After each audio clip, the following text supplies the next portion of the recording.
Once upon a time, in a far-off kingdom, there lived a beautiful and kind-hearted young woman named Cinderella.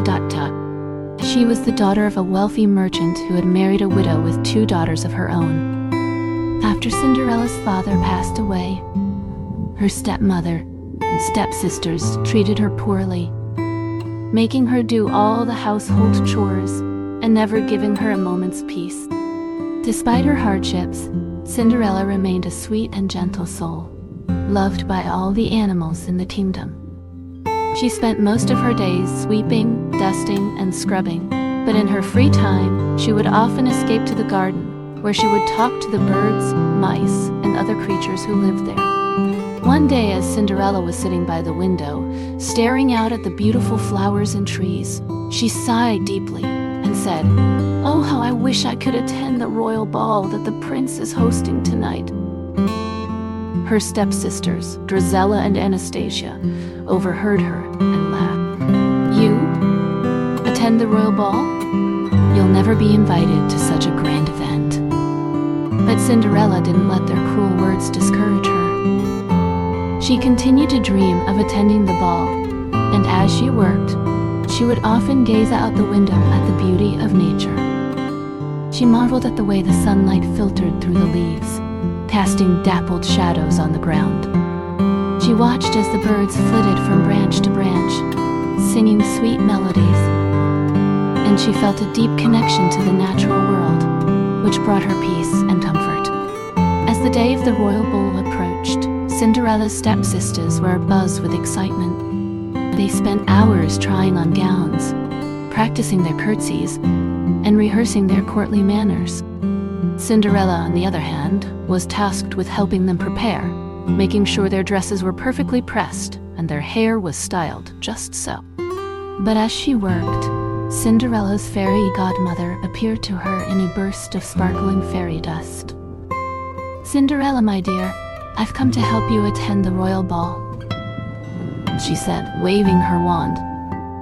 With a few magic words, Cinderella's fairy godmother transformed a pumpkin from the garden into a magnificent golden carriage, complete with plush seats and delicate golden filigree.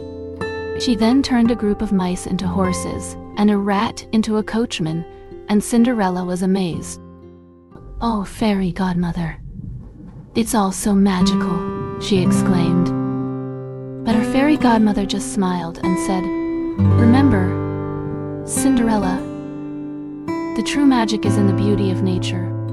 Never forget to appreciate the simple things in life." Cinderella nodded, and with her fairy godmother's help, she got ready for the ball. She put on a stunning blue gown, complete with delicate sparkles and a dainty tiara. Her hair was styled in an elegant updo, and her makeup was subtle yet radiant. As she looked in the mirror, she gasped in amazement.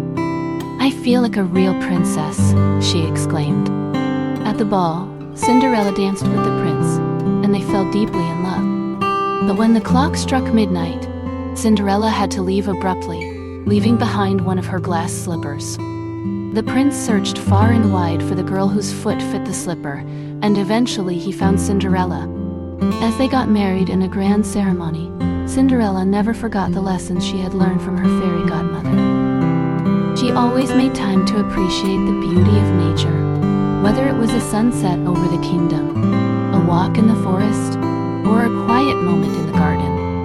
And as she lived happily ever after with her prince, Cinderella passed on her love of nature to her children and grandchildren, teaching them to respect and care for the world around them. She showed them the magic of a seedling growing into a mighty tree, the wonder of a caterpillar transforming into a butterfly, and the peace of a quiet moment spent watching the stars. Years went by, and Cinderella's story was passed down through generations, a reminder to always be grateful for the beauty of nature.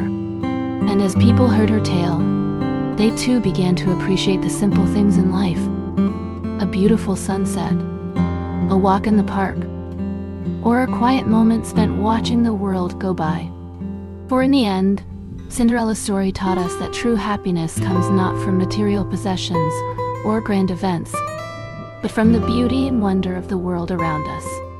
And so, Let us all take a moment to appreciate the beauty of nature, just as Cinderella did, and find peace and happiness in its simplicity.